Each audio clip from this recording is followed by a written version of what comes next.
वास्तविक, धार्मिक, भौतिक, जो भी कोई जिज्ञासा है, समय हमारे पास है। बोलने के लिए मैं बोलता हूँ, और जो आज समझना चाहो वो आप तक ना पहुँचे, तो फिर उसका कोई समय आपके देने का लाभ नहीं। मैं तो समय के अनुसार उपलब्ध होता है। मुझे तो यहाँ व्यवस्था भी चाहिए थी, और मेरी वो रहती है कि किसी जिज्ञासु का अगर कोई प्रश्न हो और उसकी जिज्ञासा को किसी भी प्रकार से अवसर दिया जाए कि उसकी जिज्ञासा जो है और बढ़े, या फिर उसकी जिज्ञासा जो है वो पूर्ण तरीके से हल हो, समाधान जो है उसकी जिज्ञासा। तो इसलिए मैं चाहता हूँ आपको प्रश्न हो रखें। होता जी गुरु जी, हाँ जी, थोड़ा सा मैं समाज के बारे में पूछना चाहता हूँ। आज का जो समाज विघटन की ओर जा रहा है, कारण बच्चे तो हमारे बड़े हो जाते हैं, 20-30 वर्ष के शादी ब्याह नहीं हो पा रहा। 35 साल 36 साल के बच्चे हैं हमारे वैश्विक समाज की बात कर रहा है। तो ये बड़ी हमको प्रेरणा हो रही है कि हम इसको ये बेचे नहीं, पूरा समाज बेचे। और दूसरा, बच्चे बहुत कम करना चाहते हैं, 1 या 2। समाज टूटता जा रहा है, कम होता जा रहा है। ये सब समाज की है, सब समाज।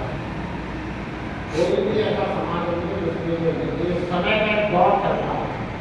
इस दौर में क्या हुआ है कि जहाँ हम मातृशक्ति को कहते थे निरंतर नारियों से पूजा तंत्र रखने के लिए, जहाँ नारियों की पूजा होती है वहाँ देवता रमन करते हैं। तो अब हुआ क्या कि हम लोगों ने इन मातृशक्तियों के दिमाग में एक बात जो भर दी कि हमें भी पुरुष के बराबर, हमें पुरुष के बराबर आना। तो इसका मतलब ये हुआ कि हमें जो ऋषि मुनियों ने सिखाया था कि हमेशा मातृशक्ति को आप अपने से ऊपर रखें, आप उनकी पूजा करें, ये जो हमें सिखाई गई है उसमें कहीं हमारी कमी है, उसमें कहीं हम चुके, हम उनको मान सम्मान, वो प्रेम, वो पात्रता नहीं दे पाए जिस पात्रता के वो अधिकारी। एक मातृशक्ति वो पुरुष की भी जन्मी है और मातृशक्ति की भी जन्मी है। तो जननी का स्थान तो सदा ऊपर है। जननी जन्म भूमिष्ठ, स्वर्गादपि गरीयसी, स्वर्ग से भी ऊपर स्थान मिलता है जननी का। अब वो जननी हमने सिर्फ अपने माता को ही समझे, हमारी पुत्री जो है वो भी जननी है, वो भी किसी को जनेगी। और इसीलिए हम नवरात्रा में कन्या पूजन का विधान मानते हैं और हमें दिया गया ये विधान कि आपके लिए सिर्फ माता ही पूजनीय नहीं, एक छोटी बच्ची भी उतनी ही पूजनीय है जितनी आपके लिए आपकी माता पूजनीय है। इसको भी आप माता का रूप समझिए।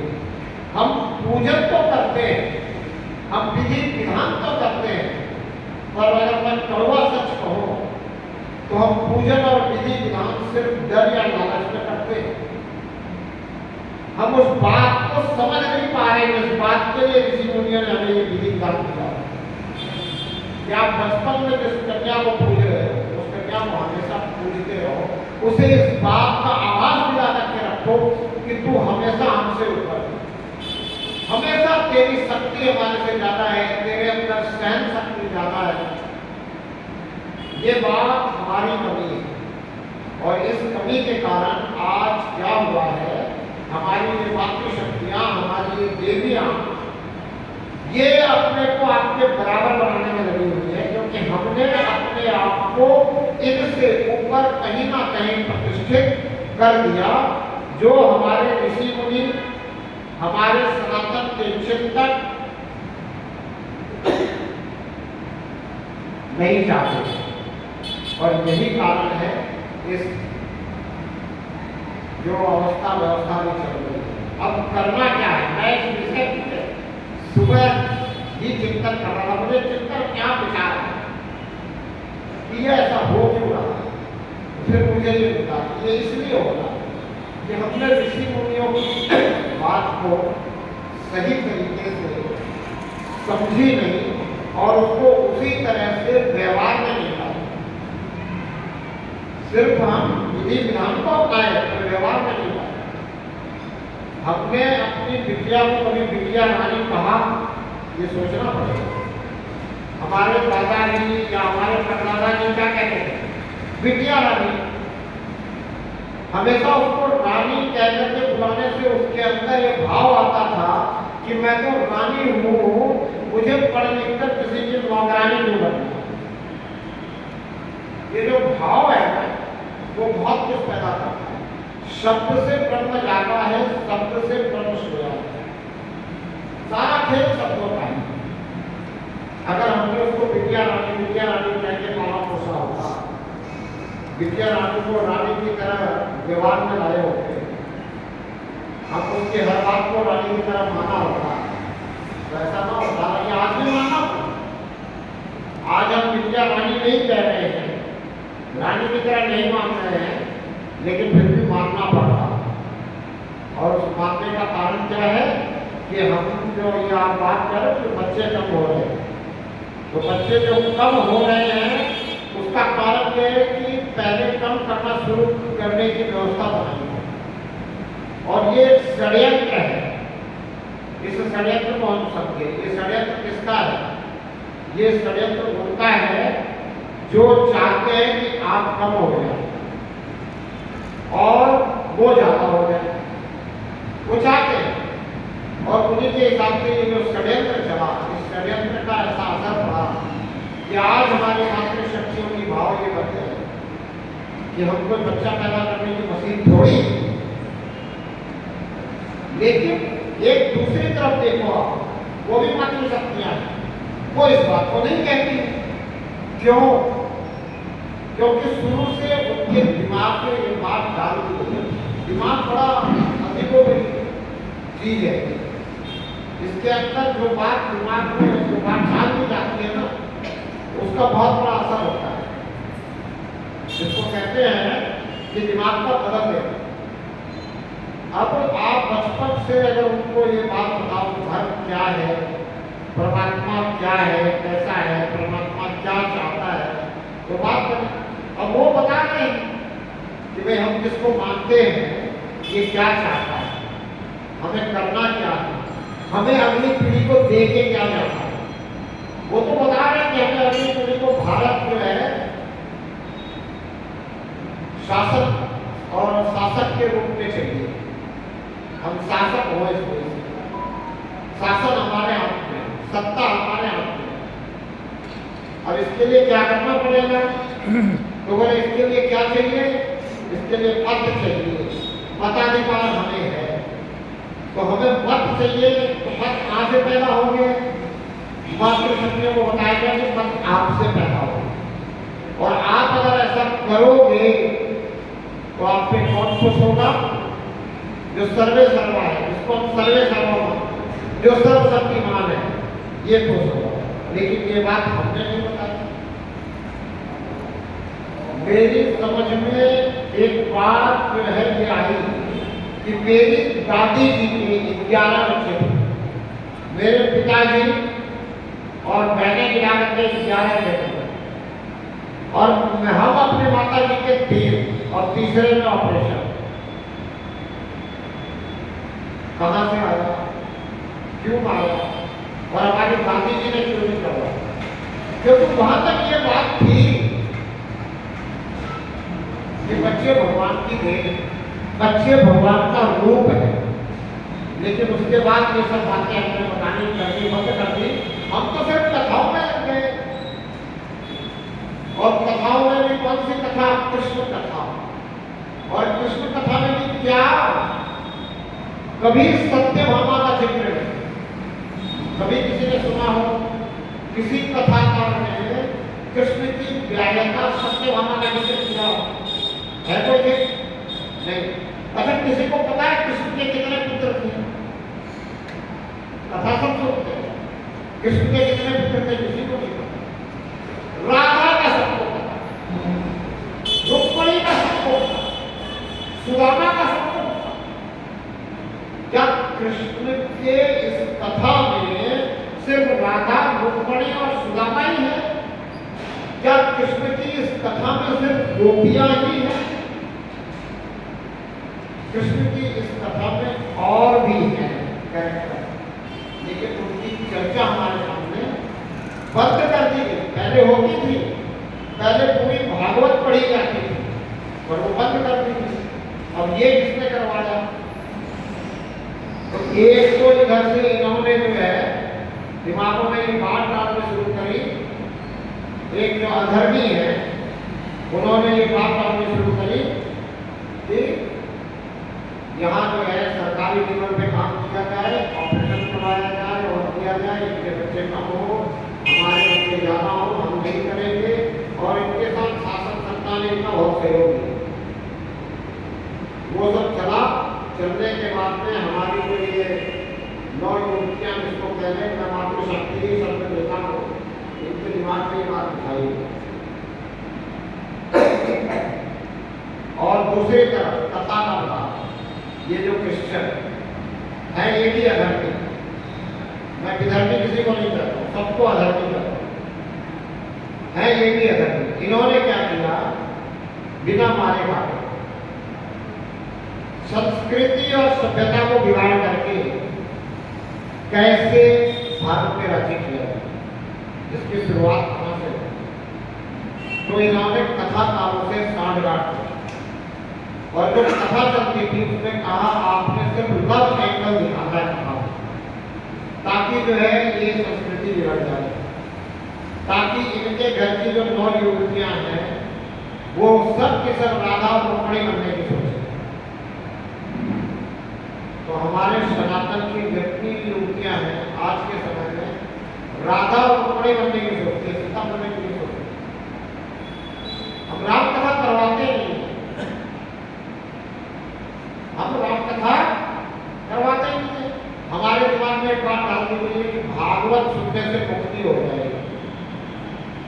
क्या भागवत सुनने से मुक्ति हो जाती है?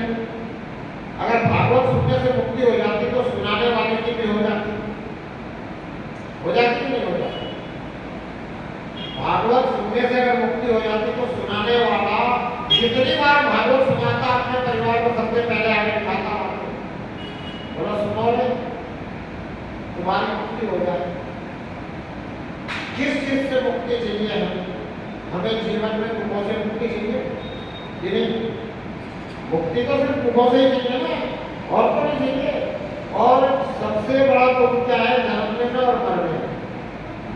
तो जन्म मरण से मुक्ति इसीलिए कहा जाता है कि आपको जन्म मरण से मुक्ति चाहिए, पुनर्जन्म आपका नहीं होना चाहिए।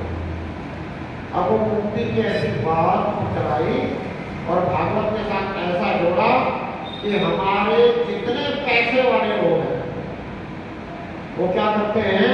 50-50 लाख, 1-1 करोड़, 2-2 करोड़ तक खर्च करते हैं भागवत में। हम तो पानी वाले जहाज में भागवत कथा कराएंगे, अपने सब रिश्तेदारों को बुलाएंगे, वहां उनका गेट टुगेदर भी होगा और कथा भी सुनेंगे। अब कथा सुन रहे हो बहुत अच्छी बात है, पर कथा में सुनाने वाले से ये तो कह दो कि कृष्ण ने जो जो किया अपने जीवन में वो बताओ, ताकि हमारे बच्चे कृष्ण बनने की सोचे। आप कृष्ण ने जो जो किया वो नहीं बताते हो, आप वो बताते हो जो राधा ने किया, जो रुक्मिणी ने किया। तो आप चाहते क्या हो? कि हमारे घर से राधा और रुक्मिणी निकले? और अगर आप चाहते हो कि राधा और रुक्मिणी निकले तो उसको भी ठीक से डिफाइन नहीं करते हो कि अगर सामने कृष्ण हो तो ही राधा राधा है, अगर सामने कृष्ण ना हो तो राधा राधा नहीं है, सामने कृष्ण ना हो तो रुक्मिणी का क्या हो? इस सामने अगर कृष्ण हो तो भी ठीक है, राधा और रुक्मिणी बन जाओ, लेकिन सामने कृष्ण है कि नहीं कम से कम ये जांच हो। इसके लिए भी कृष्ण की बात करनी सबसे ज्यादा जरूरी है कि कृष्ण ने जीवन में क्या क्या किया। कृष्ण के अंदर क्या क्या है। कृष्ण को कहते हैं 16 कला होता है। कोई कथा में बताता है कि कौन सी 16 कलाएं थी कृष्ण में। कथा कृष्ण की हो रही है तो पता कोई नहीं रहा।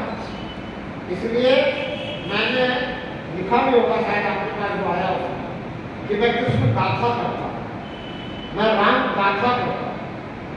तो कृष्ण गाथा में मैं कृष्ण की बात करता हूँ कि कृष्ण ने क्या किया, राधा ने क्या किया, रुक्मिणी ने क्या किया, वो बात करनी। जो कृष्ण ने किया वो बात करनी चाहिए। और हम चाहते हैं कि हमारे बच्चे राम और कृष्ण की तरह बने, धर्म के रक्षक बने, अधर्म का विनाश करने वाले बने। फिर हम क्या करते हैं, हम राम के विषय में अपने बच्चे को न खुद बताते हैं न कोई ऐसा आयोजन करते हैं जिसमें राम के विषय में पूरी पूरी बात बताई जाए। तो ये सब कारण है कीर्तन, और ये सब कारण है आज के समाज में जो चल रहा है। जिस दिन हम अपने मातृशक्तियों के, अपने नवयुवतियों के, अपने बच्चियों के दिमाग में ये डाल देंगे कि आप तो पुरुषों से ऊपर हो, फिर वो पुरुष के बराबर में नहीं मिल सकते। फिर वो नहीं चाहेंगे कि हम इनकी तरह जो है नौकरी करें और करें, हम इनकी तरह पैसा कमाएं। फिर तो उनके दिमाग में ये रहेगा कि पैसा कमाना इनका काम है, हमारा काम है रानी की तरह रहना। मुझे बड़ा आश्चर्य होता है कि जिनको हम सेठानी कहते थे, जो सेठानी की तरह रहती थी, जिनको लोग सेठानी कहते थे, उनकी बच्चियां नौकरानी बन गई। और मुझे बड़ा अफसोस से कहना पड़ता है कि इंजीनियर तक ठीक, डॉक्टर तक ठीक, प्रोफेसर लेक्चरर तक ठीक, चार्टर्ड अकाउंटेंट तक ठीक, एडवोकेट तक ठीक, क्योंकि ये सभी प्रोफेशन में आप कभी भी मालिक बन सकते हो, अपना ऑफिस खोल के बैठ सकते हो, जिंदगी भर नौकर रहने की जरूरत नहीं है। लेकिन आईएएस आईपीएस जिंदगी भर के लिए नौकर, कभी मालिक बन सकता है या कोई आईएएस? कोई आईपीएस कभी मालिक बन सकता है? हम अपने बच्चों को आईएएस आईपीएस बनने के लिए उतारू करें। अच्छा, नौकर बनेंगे, किसके नौकर? सवाल ये है कि नौकर भी बने तो किसके नौकर? भाई कोई राजा का मंत्री बने तो समझ में आता है कि राजा है, राजा का मंत्री है। यहां तो राजा कौन है? जनता। नौकर भी किसका? जनता की नौकर। और जनता का प्रतिनिधि कौन? 8वीं फेल, 10वीं फेल, 8वीं फेल और 10वीं फेल के इशारे पे जलाना है उनको जो ब्रिलियंट माइंडेड है। जो ब्रिलियंट होता है वही आईएएस होता है, और उनको हम भेज रहे हैं आईएएस बनो, ब्रिलियंट हो। तुम्हारी ये बुद्धि जो है, तीक्ष्ण बुद्धि, ये किस काम की है? तुम्हें 8वीं फेल नेता जो आदेश करेगा वही काम करना है। 8वीं फेल पिताजी के सामने हाजी हाजी करते हैं, जी हजूरी करते हैं। एक बार अगर गलत बोलूं ना तो आप मुझे टोक देना, रोक देना। और मैं समझता हूँ कि अगर कोई बात मेरे से गलत हो जाए और आप अगर रोक दो, टोक दो, तो मुझे वो लगता है कि मेरे लिए सम्मान का विषय है, ताकि मैं वो गलती दोबारा न करूं। भाई आपके पास गलती करने चला जाऊं, दोबारा कोई प्रश्न उठे, फिर यही गलती दोबारा करूं क्या?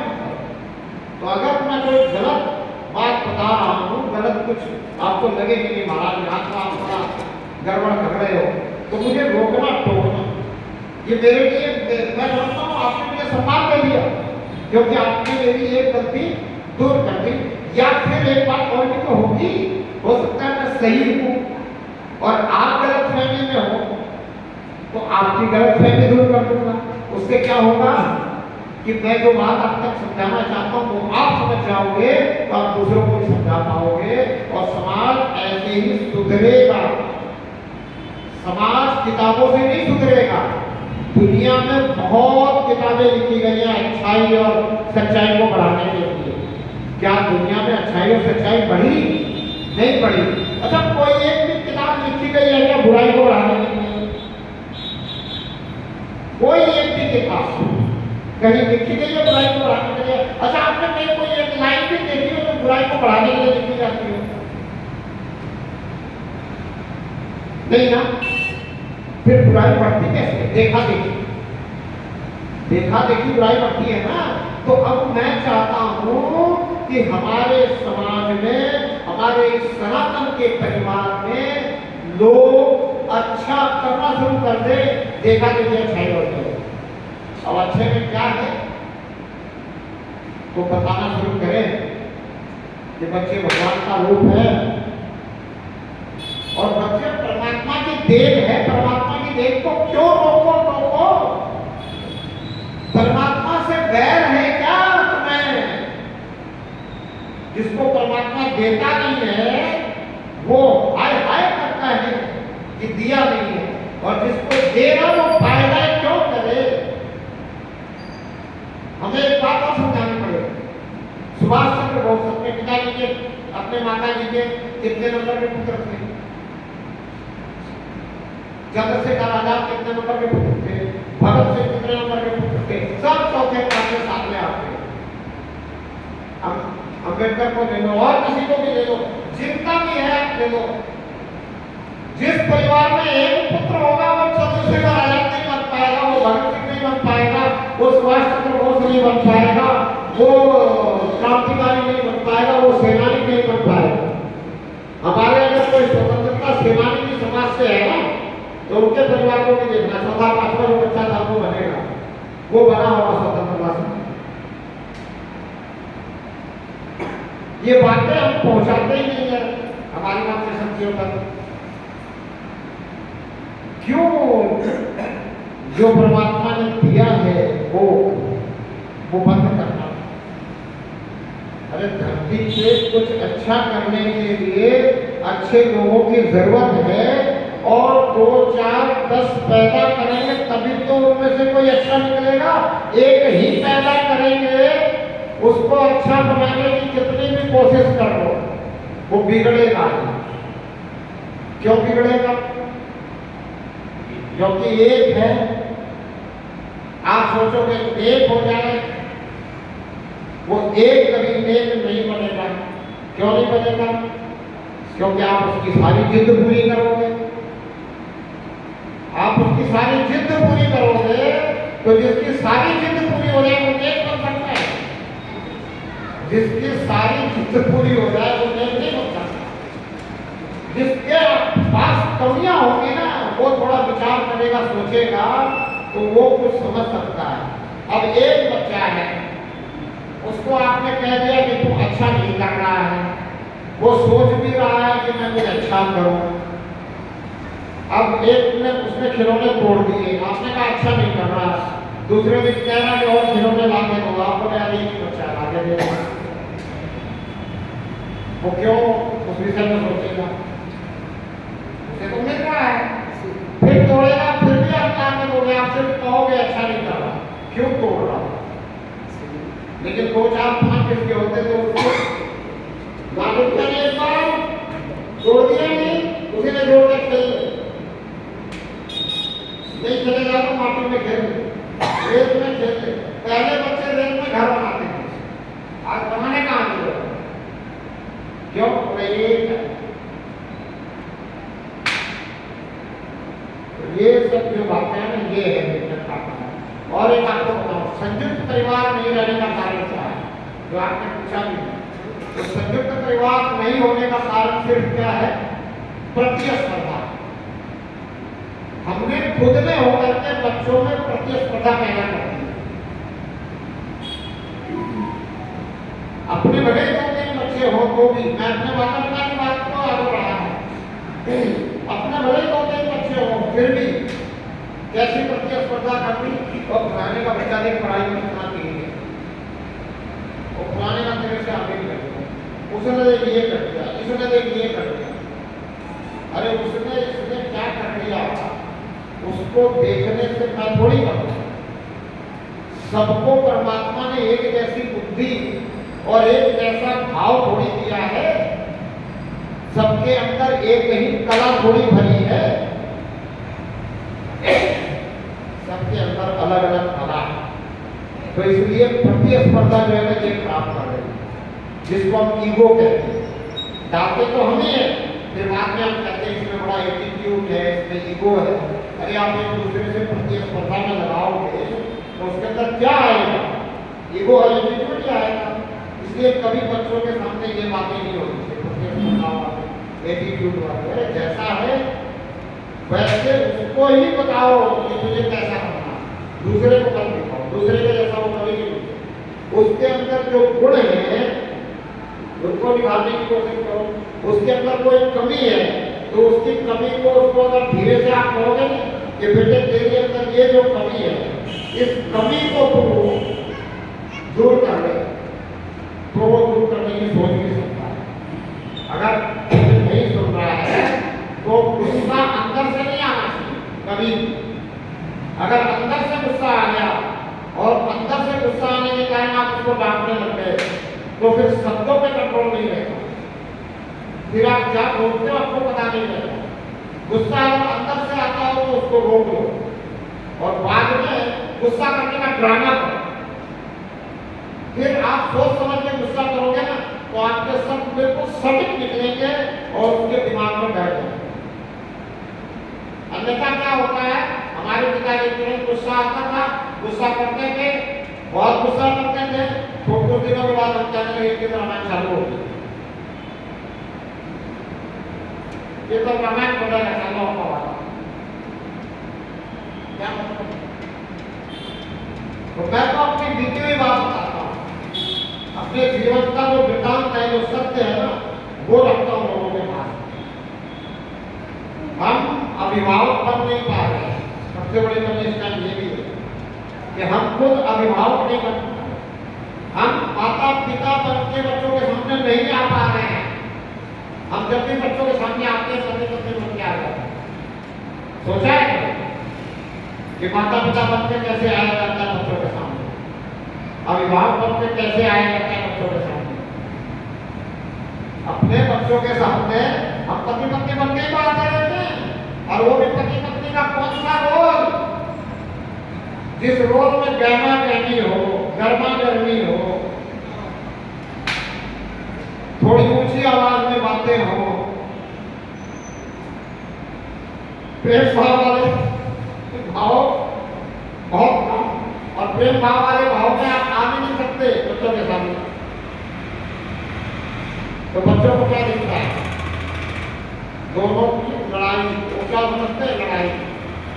वो ये नहीं समझते कि हमारी व्यवस्थाओं को बनाने के लिए इनमें आपसी संवाद हो रहा है। वो ये नहीं समझते कि हमारी ही व्यवस्थाओं को बनाने के लिए इनमें आपसी संवाद हो रहा है। कैसे समझेंगे? उनको अभी वहां तक पहुंचे नहीं है, उनको उसका अनुभव नहीं है, उन्हें तो सिर्फ आपको आपकी लड़ाई समझ में आती है। जबकि आपके पास संवाद होता है उनकी व्यवस्थाओं को बनाने के लिए। आप आपस में उनकी व्यवस्थाओं को लेकर के संवाद करते हैं, उन्हें लड़ाई। तो ये सब चीजें अलग से होती है। बच्चों को पता ही नहीं चले कि हमने क्या बात की, कब बात की, कैसे बात की, कितनी बात की। कभी भी रौद्र रूप माता पिता का बच्चों के सामने नहीं आना चाहिए। और जब माता पिता बन के आओ तो फिर बच्चों के सामने बात करने, अभिभावक बनते आओ। अभिभावक बनना क्या होता है? अभिभावक बनना होता है माता पिता दोनों मिलकर बच्चों को समझाए। अकेली माँ समझाए और अकेले पिता नहीं समझाए तो माता पिता बन के आए। अभिभावक बन के आए तो दोनों साथ में मिलकर समझाए तो होता है अभिभावक बनकर आना। अब अभिभावक बनकर आने की जरूरत कब पड़ती है? जब पिताजी गलती देखें और बच्चों को कुछ ना बोले, माताजी गलती देखें और बच्चों को कुछ ना बोले, वो बच्चों की गलती को देख करके पहले आपस में बात करें कि इसकी गलती कैसे सुधारी जानी चाहिए, फिर दोनों आकर के बच्चों को सुधारने का प्रयास करें एक साथ। अन्यथा होता क्या है? पिताजी ने बच्चे की गलती देखी, पिताजी को अंदर से एकदम ऐसा है मेरा बच्चा ऐसा, इसके अंदर तो चरित्र होना चाहिए था, नैतिकता होनी चाहिए थी, वैधानिकता होनी चाहिए थी, योग तो बिल्कुल एकदम राम जैसा होना चाहिए था, कृष्ण जैसा होना चाहिए था, गौतम विवेकानंद तो पता नहीं क्या क्या होना चाहिए था। और जब बात आती है और देखते हैं कि अरे ये तो और ही कुछ बनने जा रहा है, तो अंदर से गुस्सा उबाल आता है, वो तुरंत उस पर झाड़ना शुरू कर देता है। और तुरंत झाड़ा तो फिर क्या हुआ, एक तो चाटा भी रसीद कर दिया। अब आज के समय तो नहीं कर सकते क्योंकि तो एक ही है, पहले कर सकते थे, तो चाटा रसीद कर दिया। तो रोता रोता गया मम्मी के पास में, माता जी के अंदर वो मातृत्व भाव, वो ममता, वो प्रेम, बच्चा रो रहा है और माँ का हृदय द्रवित ना हो। अब उस समय माँ सोच नहीं पाती है क्या वो सो आवाज आगे गायब। उस समय माँ से कितना ही सोचती है बच्चा चुप कैसे हो गया। तो बच्चे चुप कैसे हो गए, बोला कि छोड़ के तेरे पापा नहीं सही, तेरे पिताजी तो ऐसे ही हो गया, पिताजी की गति ऐसी कैसी। अब क्या हुआ, उसी माता ने फिर अपने संतान की कोई गलती देखी, उसके अंदर भी है मेरे कोख से झगड़ा और यो काम कर ऐसा करता है, इसको तो ऐसा नहीं ऐसा होना चाहिए था, इसको तो सुधारना पड़ेगा। अब वो गुस्सा अंदर से आता है, अपने आप आता है ऑटोमेटिकली। आप जिससे ज्यादा प्रेम करते हो ना, उसकी गलतियों पे ऐसा गुस्सा आता है, ऐसा लगता है कि अभी तुरंत इसकी गलतियों को मैं निकाल के मार दूं, क्योंकि आप उससे प्रेम ही इतना करते हो, आप चाहते हो कि ये तो एकदम से ऐसा होना चाहिए था जिससे कि मेरा नाम रोशन हो जाए। अब वो माँ उसने भी दिया बच्चे दो साल थप्पड़, क्या पता बेलन झाड़ू वो हाथ में आया वही दे दिया। अब पिताजी के भाव और सुर सब बदले हुए, अब पिताजी के अंदर वो पितृत्व भाव जा रहा है, अरे बेटा रो रहा है, अरे चुप हो जाओ, तेरी माँ पिताजी को माँ जी तो हो। अब बेटा समझ गया माँ भी है पिताजी भी है। अब वो संतान चला कहीं और बाहर पेट होते हैं, फिर बाहर वाले बिगाड़ने का काम करते हैं, इसलिए समाज जुड़ा। बाहर कौन उसको सबसे पहले